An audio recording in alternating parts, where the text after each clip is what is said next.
Hello student, welcome to our next class. আজকে আমরা আলোচনা করব তরলের পৃষ্ঠটান সম্পর্কে। পৃষ্ঠ মানে কি না, পিঠ। আমরা বাংলায় যাকে পিঠ বলে থাকি, সেই পিঠে যে টান কাজ করে সেইটাকে পৃষ্ঠটান বলে। তরলের পিঠে টান বলতে না, আমরা দেখেছি যে তরলের বিভিন্ন ঘটনা থেকে আমরা একটা জিনিসটা দেখতে পাই যে তরলের উপরিতল সবসময় কি করা থাকে, যেন একটা টান টান করা পর্দার মতো আচরণ করে। তরলের উপরিপৃষ্ঠ বা যেটাকে আমরা মুক্ত পৃষ্ঠ বলি, অর্থাৎ যে পৃষ্ঠটাকে আমরা উপর থেকে দেখতে পাই, সেই তরলের সেই পৃষ্ঠকে কখনো আমরা ভাঁজ করা এরকম উঁচু নিচু কুকড়ানো এরকম কখনো দেখি না। আমরা দেখি তরলের উপরিপৃষ্ঠ সবসময় একটা টান টান করা পর্দার মতো আচরণ করছে। তো এই যে তরলের যে ধর্মের জন্য তরলের উপরিপৃষ্ঠটা সবসময় টান টান করা পর্দার মতো আচরণ করে, তরলের সেই ধর্মটাকে বলা হয় তরলের পৃষ্ঠটা। তো তরলের যে উপরিপৃষ্ঠ যে সবসময় একটা টান টান করা পর্দার মতো আচরণ করে, বা সে এই আচরণ করার পিছনে কারণ কি না, তরল তার উপরিপৃষ্ঠের ক্ষেত্রফলটাকে সবসময় কম করতে চায়। এই তরল তার ওই যে উপরিপৃষ্ঠের ক্ষেত্রফলটাকে সবসময় কম করতে চাই বলেই তরলের উপরিপৃষ্ঠটা সবসময় টান টান করা পর্দার মতো আচরণ করে। তো তার সপক্ষে আমাদের কিছু যুক্তি আমরা চাই যে হ্যাঁ, তরলের উপরিপৃষ্ঠটা সবসময় টান টান করা পর্দার মতো আচরণ করে। যেমন দেখবে জলের উপর দিয়ে ছোটোখাটো কীটপতঙ্গ, মাকড়সা, তারা কিন্তু হেঁটে যেতে পারে। আমরা পারি না, আমাদের অনেক বেশি, কিন্তু ওই ছোটোখাটো কীটপতঙ্গকে আমরা দেখি জলের উপর দিয়েই হেঁটে যেতে পারে। তো একটা ধরো ওই মাকড়সা জলের উপর দিয়ে হাঁটছে, তুমি যদি ওই মাকড়সার পায়ের কাছটাকে যদি আমরা ভালো করে অনুবীক্ষণ যন্ত্রের সাহায্যে দেখি বা লেন্স দিয়ে বড় করে দেখি, আমরা দেখতে পাবো ওই মাকড়সাটা যে জায়গাটায় পা রেখেছে সেই জায়গাটা একটু কি হচ্ছে, নিচের দিকে নেমে যাচ্ছে। যেমন কি হয়, একটা ধরো টান টান করা একটা পর্দা চারদিক থেকে টান টান করা আছে, মাঝখানে তুমি একটা ইট বা ঢিলের টুকরো ফেললে, যে জায়গাটায় ঢিলটা থাকে সেই জায়গাটা একটু নিচের দিকে নেমে যায়। তো সেই রকমই যখন একটা মাকড়সা ওই জলপথে হেঁটে যাচ্ছে, তার পায়ের জায়গাটায় যদি আমরা ফোকাস করি, আমরা দেখতে পাবো যে ওই জায়গাটা একটু নিচের দিকে নেমে গেছে। এবং শুধু তাই নয়, যখন ওই মাকড়সাটা ওই জায়গাটাতে সরে অন্য জায়গাটায় একটু এগিয়ে গেল, তখন কিন্তু ওই যে আগে যে জায়গাটা নিচের দিকে নেমেছিল সে কিন্তু আর আগে ওই রকম ভাবে আর থাকে না, মানে নিচু থাকে না, সেইটা কিন্তু আবার আগের মতো টান টান হয়ে যায়। আর যে জায়গাটা এখন আছে সেই জায়গাটা কি হয়ে যায়, একটু নিচু থেকে হয়ে যায়। আমরা এরকম ভাবেও একটা দেখতে পারি যে ধরো একটা ফাটা বেলুনকে আমরা টান টান করে চারদিক থেকে টেনে ধরে মাঝে কেউ একটা আঙুল দিয়ে চাপলে আমরা কি দেখি, যে বেলুনটা ওই জায়গাটা একটু গর্তের মতো মানে নিচের দিকে নেমে গেল সেটাকে। এবার আমরা যদি আঙুলটা তুলে নিই, তাহলে দেখবো যে সে কিন্তু আবার আগের মতো টান টান হয়ে গেল। আর যদি আমরা সেইটা ছেড়ে যে অন্য জায়গায় যদি একটু আঙুলটা প্রেস দিই, তাহলে দেখবো এখন আবার নতুন জায়গাটাতে কি হচ্ছে, একটু নিচের দিকে হয়ে যাচ্ছে। তাহলে এর থেকে আমরা বুঝতে পারছি যে তরলের যে উপরিপৃষ্ঠ বা মুক্ত পৃষ্ঠটা, সেটা কি হচ্ছে, যেন একটা টান টান করা পর্দার মতো আছে। আচ্ছা, তাছাড়া ওই যে আমরা বলেছিলাম যে তরল এর ধর্ম হলো যে তরল তার মুক্ত পৃষ্ঠটার ক্ষেত্রফলটা সবসময় কম রাখতে চাই। তার উদাহরণ কি না, আমরা একটা সহজ পরীক্ষার সাহায্যে এই ব্যাপারটা দেখাতে পারি যে তরল তার মুক্ত পৃষ্ঠের ক্ষেত্রফলটা সবসময় কম রাখতে চাই। তো আমরা প্রথমে কি করলাম, যে ধরো সেই যে মেলার থেকে যে মানে খেলনা বাবুল তৈরি করার যে মেকারগুলো থাকে, তাদের একটা ছোট রিং, সেই রিং নিয়ে তার উপরে আমরা কি করলাম, একটা ওই সাবানের একটা পাতলা আস্তরণ ফেলেছি। পুরোটাকে সাবানের আস্তরণ দ্বারা ভরা ছিল ওই গোল রিংটা। তার উপরে ওই আস্তরণটার ভেতরে আমরা কি করলাম, একটা যে সুতোকে এরকমভাবে এলোমেলোভাবে গোল করে তার নয় মানে এলোমেলোভাবে তাকে বদ্ধভাবে তাকে চারদিকে ফেলা হলো। ফেলে যদি আমরা একটা ছুঁচ দিয়ে মাঝখানটাকে একটা ফুটো করে দিই, তাহলে দেখবো যে সেইটা চিত্ত 2 বা চিত্ত 3-এর মতো হয়ে গেল। অর্থাৎ ওই মাঝের সুতোটা আগে যেমন কি ছিল এলোমেলো আঁকাবাঁকা ভাবে পড়েছিল, সেইটা এখন আর আঁকাবাঁকা নেই, সেইটা কি হয়ে গেছে, একটা গোল আকার হয়ে গেছে। আর মাঝের অংশে কোনো আর ওই সাবানের ফেনাটা নেই, ফেনাটা শুধু আছে এই বাইরের অংশটাতে। তো কেন এই রকমের হলো? মানে এত রকমের জ্যামিতিক আকার থাকতে থাকতে একটা এলোমেলো না থেকে কেন এই রকমের বৃত্তাকার হয়ে গেল? না, এইটাই হলো তরলের এই পৃষ্ঠটানের জন্য, বা তরল এই যে তার উপরিতলে ক্ষেত্রফলটা সবসময় কম করতে চাই তার জন্য। তো আগে যখন কি ছিল যে যখন তরলটা ভিতর দু সাইডেই ছিল, তখন কি হয়েছে, তরল এদিকেও ভিতরের তরলটাও তার ক্ষেত্রফল কমাতে যাচ্ছে, তার ফলে সুতোটাকে একটা টান দিচ্ছে, আর এই বাইরের দিকে তরলটাও কি হচ্ছে, তার উপরে একটা টান প্রয়োগ করছে। তো তারপরে সুতোটা যেমন ছিল সেই রকমই ছিল। কিন্তু যখন আমি ভিতরের দিকে তরলটা কোনো এক জায়গায় ফুটো করে দিলাম, তখন কি হলো, ভিতরের এই অংশটা বাদ দিয়ে বাকি অংশের তরলটা তার ক্ষেত্রফল কমাতে চাইলে কি হলো, সবাই গায়ে জড়ো হয়ে গেল। আর এই দিকের তরলটাও তার ক্ষেত্রফলটা কমাতে চাই। এখন এর ক্ষেত্রফল, এই ভিতরের অংশটার ক্ষেত্রফল যত বেশি হবে, বাইরের অংশের ক্ষেত্রফল তত কম হবে। তো এই ভিতরের অংশের ক্ষেত্রফলটাকে বাড়াতে গেলে দেখা যায় যে একই পরিসীমার যে কোনো জ্যামিতিক আকারের মধ্যে বৃত্তের ক্ষেত্রফল হলো সবচেয়ে বেশি। তাই এ অন্য কোনো আকার না ধারণ করে এই অংশটা কি হয়, বৃত্তাকারে টেনে টেনে চারদিক থেকে কি করলো, এই সুতোটাকে কি করে দেয়, বৃত্তাকার করে দেয়। তার ফলে কি হয়, এই যে মাঝের অংশের ক্ষেত্রফলটা সবচেয়ে বেশি হয়, তার ফলে কি হলো, বাইরের অংশের ক্ষেত্রফলটা কম হয়। তাহলে এর থেকেও আমরা বুঝতে পারলাম যে তরল তার মুক্ত পৃষ্ঠের ক্ষেত্রফলটাকে সর্বদাই কম করতে চাই। তাছাড়া আরও আমরা বিভিন্ন ঘটনা দেখতে পাই। আমরা দেখি যে কোনো বৃষ্টির ফোঁটা, শিশিরের ফোঁটা, বা হাত থেকে পড়ে গেল, পারদ চারদিকে ছড়িয়ে গেল, দেখবো সব ফোঁটাগুলো সব কি হয়, গোলকের মতো আকৃতি বিশিষ্ট হয়। তাছাড়া আমরা হচ্ছে এই যে বাবুদের কারে যখন ওই যে একটা রিংয়ের মতো থাকে, নিয়ে আমরা তাতে সাবানজন বা ওই জাতীয় কিছু একটা পাতলা তরলের আস্তরণকে নিয়ে ফু দিলে দেখি সেখান থেকে হচ্ছে বুদবুদ তৈরি হচ্ছে।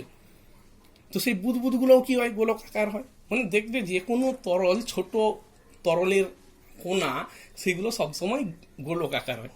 তো কেন এই রকমের হচ্ছে, সবাই এই অত রকমের জ্যামিতিক আকার থাকতে থাকতে সবাই গোলকাকার ধারণ করে কেন? না, সেইটা হলো ওই তরলের পৃষ্ঠটান ধর্মের জন্য, বা ওই যে তরল তার ক্ষেত্রফল কম করতে চায়, সেই যে ধর্ম যেটাকে আমরা পৃষ্ঠটান বলি, তো সেই পৃষ্ঠটান ধর্মের জন্য। এখন অত সব জ্যামিতিক আকার ছেড়ে গোলক আকার কেন? না, একই আয়তন বিশিষ্ট যে কোনো জ্যামিতিক আকৃতির মধ্যে গোলকের ক্ষেত্রফল হলো সবচেয়ে কম।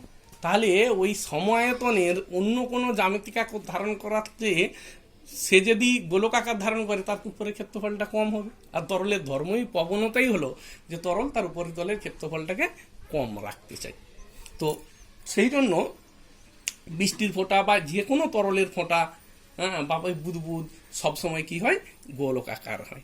তাহলে এই যে ঘটনাগুলো আমরা বন্যা ধরে, তো সেই ঘটনাগুলো থেকে আমরা কি বুঝতে পারলাম, যে তরলের উপরিপৃষ্ঠ সবসময় তার ক্ষেত্রফলটাকে, মুক্তপৃষ্ঠের ক্ষেত্রফলটাকে সবসময় কম রাখতে চায়। তরলের এইটাই হলো তার স্বাভাবিক প্রবণতা, তরল তার মুক্তপৃষ্ঠের ক্ষেত্রফলটাকে কম রাখতে চায়। এবং তার জন্য কি হয়, তরলের উপরিতলটা সবসময় একটা টান টান করা পর্দার মতো আচরণ করে। তো যে ধর্মের জন্য তরল তার মুক্তপৃষ্ঠের ক্ষেত্রফল হ্রাস করতে চায় এবং তরলের মুক্তপৃষ্ঠ সর্বদা টান টান করা পর্দার ন্যায় আচরণ করে, তরলের সেই ধর্মকে আমরা তরলের পৃষ্ঠটান বলি। এবং এই পৃষ্ঠটান কতটা কাজ করছে কোন তরলের ক্ষেত্রে, সবার তো একই রকমের টান হয় না। তো কোন কার ক্ষেত্রে কতটা কাজ করছে সেইটা আমরা পরিমাপ কি করি না, কোনো তরলের মুক্তপৃষ্ঠে যদি আমরা একটা রেখা কল্পনা করি, তাহলে সেই রেখার সঙ্গে লম্ব হবে তরল পৃষ্ঠের স্পর্শক বরাবর। রেখাটির প্রতি একক দৈর্ঘ্যে যে বল কাজ করে তার দ্বারাই কি করা হয়, পৃষ্ঠটান পরিমাপ করা হয়ে থাকে। তাহলে আমরা বলছি যে দেখো, তরলের উপরিপৃষ্ঠকে যদি টান টান রাখতে হয়, আমার তাহলে কি দরকার, ওই উপরিপৃষ্ঠটাকে যেন সবাই সব দিক থেকে এই যে স্পর্শকীয়ভাবে মানে তরলের উপরিপৃষ্ঠের সাথে স্পর্শকীয়ভাবে যেন সব দিক থেকে যদি আমরা টেনে ধরে রাখি তবেই কোনো জিনিসকে টান টান করে রাখা যায়। তাহলে আমরা এই তরলের এই যে পিষ্টটান ধর্ম থেকে বুঝতে পারি যে তরলের উপরিপৃষ্ঠে তরলের সঙ্গে তরলের তলের সঙ্গে উপরিপৃষ্ঠের তলের সঙ্গে একটা স্পর্শকীয়ভাবে সবসময় একটা বল কাজ করছে। তো এখন আমরা যদি তরল পৃষ্ঠের উপর একটা কাল্পনিক রেখা টানি, কাল্পনিক রেখা বলতে কি, কারণ তরলের উপরে তো আর কোনো রেখা এমনিতে বাস্তবে টানা সম্ভব নয়, আমরা মনে মনে ভাবলাম যে এখানে একটা কাল্পনিক রেখা দ্বারা আমি তরলটাকে, এই যে তরলের উপরিপৃষ্ঠ হয়েছিল তাকে দুভাগ করলাম। তো দুভাগ করলে কি হবে, তরলের এই পোর্শনটা তার ক্ষেত্রফল কম করতে চাইবে, তার ফলে কি হবে, এই ভাগটা যদি রেখাটাকে যদি এই দিকে সে সরিয়ে আনতে টেনে আনতে চাইবে, কারণ যত এই দিকে সরিয়ে আসবে তত এই পোর্শনের ক্ষেত্রফলটা কমবে। তো এ কি করবে, রেখাটার উপরে একটা স্পর্শকীয়ভাবে এই দিকে এবং রেখাটার সাথে লম্বভাবে একটা বল কাজ করবে। কেমন ভাবে বলটা হবে রেখাটার সাথে লম্ব হবে কিন্তু তরল পৃষ্ঠের সাথে স্পর্শকীয়ভাবে। আবার এই দিকে যদি রেখা সরে আসে তাহলে তো এদিকের ক্ষেত্রফল বেড়ে যাবে, কিন্তু ওই তরলও চাইবে যে সে তাকে ওই দিক মানে তার দিকে টেনে নিয়ে যেতে, তাহলে এই দিকেও কি হবে, একটা স্পর্শক লম্ব হবে এই রেখাটার সাথে এবং এই তরল পৃষ্ঠের সাথে স্পর্শকীয়ভাবে একটা বল প্রয়োগ করবে, এবং দুটো বল দু সাইডে সমান হয়ে যাওয়ার জন্য কি হবে, যে যে অবস্থায় আছে সেই অবস্থায় থাকবে, কোনো থেকে সরবে না। কিন্তু আমি যদি ওই যে রেখাটার যে কোনো একদিকে প্রতি একক দৈর্ঘ্যে রেখাটার সাথে লম্ব হবে এবং তরল পৃষ্ঠের সাথে স্পর্শকীয়ভাবে যে বলটা কাজ করছে সেই বলটা দ্বারা আমরা কি করি, ওই পৃষ্ঠটানকে পরিমাপ করি। পৃষ্ঠটান সারফেস টেনশন কেউ এস দ্বারা লিখে, কেউ টি দ্বারা লিখে। তো সেই সারফেস টেনশন টি তাহলে কি হলো, যে বল কতটা এফ বাই প্রতি একক ক্ষেত্রফলে কতটা দৈর্ঘ্য কতটা এফ বাই এল, সেইটা দ্বারা কি হয় পৃষ্ঠটানের পরিমাপ করা হয়। তাহলে পৃষ্ঠটান সমান হলো বল বাই দৈর্ঘ্য। তাহলে পৃষ্ঠটানের একক কি হবে, বলের একক বাই দৈর্ঘ্যের একক। তার মানে এসআই পদ্ধতিতে কি হবে, নিউটন পার মিটার, সিজিএস পদ্ধতিতে ডাইন পার সেন্টিমিটার। একই রকম ভাবে যেরকম আমরা মাত্রা নির্ণয় করতে শিখিয়েছি সেরকম ভাবে তোমরা ওই পৃষ্ঠটানের মাত্রাও নির্ণয় করে নিতে পারবে। এরপর আসছি যে পৃষ্ঠটান কোন কোন বিষয়ের উপর নির্ভর করে, একটা তরলের পৃষ্ঠটান কোন কোন বিষয়ের উপর নির্ভর করে না। প্রথম তো থাকলো তরলের প্রকৃতি, বিভিন্ন তরলের ক্ষেত্রে সেটা কি তরল, জল না পারদ, তার উপরে একটা নির্ভর করে। তাছাড়া যে যে বিষয়ের উপরগুলো নির্ভর করে না সেটা হলো তাপমাত্রা। ওই তরলটার তাপমাত্রা কত তার উপরে তার পৃষ্ঠটান নির্ভর করে।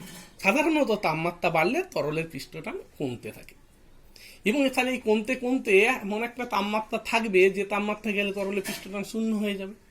তো সেই তাপমাত্রাটাকে ওই তরলের সংকট তাপমাত্রা বলা হয়ে থাকে। তাছাড়া আর কি জিনিসের উপর নির্ভর করে না, দূষণের উপর তরলের পৃষ্ঠটান নির্ভর করে। তরল পৃষ্ঠে যদি সেই পদার্থ ছাড়া তার মধ্যে অন্য কোনো বস্তু যদি বা অপদ্রব্য যদি মিশে থাকে তাহলে তরলের পৃষ্ঠটান পরিবর্তন হয়ে যায়। যেমন তাতে যদি একটা জলে যদি কি থাকে, চর্বি মিশানো থাকে বা চর্বি ফেলা হয় তাহলে তার পৃষ্ঠটান কমে যায়। তাছাড়া কি হয়, দ্রবীভূত বস্তুর প্রকৃতির উপর, যে ওই থেকে যদি মানে তরলটা যদি বিশুদ্ধ তরল না হয়ে তার সাথে যদি কোনো জৈব বা অজৈব পদার্থ যদি মিশে থাকে তাহলে তরলের পৃষ্ঠটানের পরিবর্তন হয়। তো দেখা গেছে যে তরলে যদি কোনো অজৈব পদার্থ মিশে থাকে তাহলে তার পৃষ্ঠটান বেড়ে যায়, কিন্তু যদি জৈব পদার্থ দ্রবীভূত থাকে তাহলে তরলের পৃষ্ঠটান কমে যায়। তাছাড়া হলো তরলের উপরের মাধ্যম, ওই যে তরলটা আছে তার উপরের মাধ্যমটা বাতাস আছে না কিছু আছে, তার উপরে নির্ভর করেও তরলের পৃষ্ঠটান নির্ভর করে। যেমন দেখা গেছে যে সাধারণ তাপমাত্রায় যদি জলের উপর যদি শুষ্ক কোনো বাতাস থাকে তাহলে তার পৃষ্ঠটান হয় 72 ডাইন পার সেন্টিমিটার। কিন্তু যদি ওই একই উষ্ণতাতে ওই জলের উপর যদি শুষ্ক বাতাসের পরিবর্তে যদি সেখানে জলীয় বাষ্পপূর্ণ বাতাস থাকে তাহলে তার পৃষ্ঠটান কমে যেয়ে হয় 70 ডাইন পার সেন্টিমিটার। তাহলে এর থেকে বোঝা যাচ্ছে যে পৃষ্ঠটান কিন্তু তরলের উপরের মাধ্যমের উপরেও নির্ভর করে। তাছাড়া এই যে তরলের পৃষ্ঠটান বিভিন্ন ধরনের উপরে ব্যাখ্যা করে আমরা বিভিন্ন ঘটনার কথা ব্যাখ্যা করতে পারি। যেমন ধরো আমরা দেখেছি যে রং করার যে তুলিগুলো, সে তুলিগুলোকে রং করার পরে পেন্ট করার পরে যখন আমরা জলে ডুবিয়ে ধুতে যাই তখন দেখি যে জলে যতক্ষণ সে ডুবে আছে তুলের আঁশগুলো সেগুলো ফাঁকা ফাঁকা থাকে, কিন্তু যেই জল থেকে তুলে নেওয়া হয় সেগুলো সব কি হয়, আঁশগুলো এক কাছে জুড়ে যায়। কেন এই রকমের হয় না, সেইগুলোও কি হয় তরলের এই পৃষ্ঠটান ধর্মের জন্য হয়। যখন কি ছিল একটা জিনিস মনে রাখতে হবে যে তরলের পৃষ্ঠটান শুধুমাত্র তরলের উপরি পৃষ্ঠই বা মুক্ত পৃষ্ঠতেই কাজ করে, তরলের ভিতরে কিন্তু নয়। তাহলে যখন আমরা তুলিটাকে ছিলাম তখন কি ছিল, যেহেতু তুলিটা তরলের ভিতরে ছিল তার উপরে কোনো পৃষ্ঠটান কাজ করছিল না। কিন্তু যখন তুলিটাকে আমরা উপরে তুলে নিয়ে এলাম তখন কি হয়, তুলির দুটো আঁশের মাঝে একটা তরলের পাতলা আস্তরণ থেকেই যায় যতক্ষণ না তুলিটা শুকাচ্ছে। তো সেই পাতলা আস্তরণটা তার যে স্বাভাবিক ধর্ম অনুসারে সে কি করতে যায়, তার ক্ষেত্রফলটা কমাতে যায়। তো যখন দুটো তুলি ক্ষেত্রফল কমাতে কমাতে কমাতে কমাতে দুটো তুলি কি হলো, যে সবচেয়ে কম কখন হবে, যখন দুটো তুলি জুড়ে গেল তখন তাদের মাঝে ক্ষেত্রফল 0 হলো। তো এইভাবে কি হয়, সে সমস্ত এই জন্য আঁশগুলো আমরা দেখি তুলির আঁশগুলো সবগুলো একসাথে জুড়ে যাচ্ছে। আবার যখন শুকিয়ে যায় তখন তো মাঝে আর তরল পদার্থ নেই, তরল পদার্থ বাষ্পীভূত হয়ে গেছে, তখন কিন্তু সে আবার দেখি যে এমন আঁশগুলো একে অপরের থেকে তারা হচ্ছে আলাদা আছে, কিন্তু ভিজা অবস্থায় আঁশগুলো সব এক কাছে জুড়ে যায়। তাছাড়া আমরা দেখি যে যখন সমুদ্রে মানে প্রচণ্ড ঢেউ উঠে তখন নাবিকেরা কি করে, তার ওই যে ঢেউয়ের মাত্রাটাকে কমানোর জন্য তেল ঢেলে দেয় সামনে। কেন এরকমের করা হয় না, যখন আমরা ধরো আমরা এখন ঢেউ আসছে, তো ঢেউয়ের সামনে আমরা কি করে দিলাম, যে তার সামনে একটা তেল বা চর্বি জাতীয় কিছু পদার্থ দিয়ে দিলাম। তো সেগুলো জৈব পদার্থ হওয়ার ফলে তারা কি হবে, ওখানে যে তরলটা তার পৃষ্ঠটান কমে যাবে, অর্থাৎ এই সাইড দিকে টানটা কমে যাবে। আর পেছনের দিকে কিন্তু তরল, সেখানে তো ঢেউয়ের পেছনের যে অংশটা, সে পেছনের অংশে কিন্তু তরল, সে বিশুদ্ধ তরল এই আছে, মানে তার ফলে কি হলো, তার পৃষ্ঠটান বেশি আছে। তো তার ফলে কি হলো, যে সেখানে পেছন দিকে পৃষ্ঠটান বেশি, অর্থাৎ পেছন দিক থেকে টানটা বেশি হচ্ছে ঢেউটার উপর, কিন্তু সামনের দিক থেকে টান নেই। তো তার ফলে কি হয়, ঢেউয়ের যে উচ্চতাটা সেটা কমে যায়। তো এই রকম আমরা বিভিন্ন আরও ঘটনা, সেগুলোকে তোমরা বই পড়বে, প্লাস হচ্ছে ওইরকম বিভিন্ন ঘটনাগুলোকে ব্যাখ্যা করার পৃষ্ঠটান দেওয়ার চেষ্টা করবে।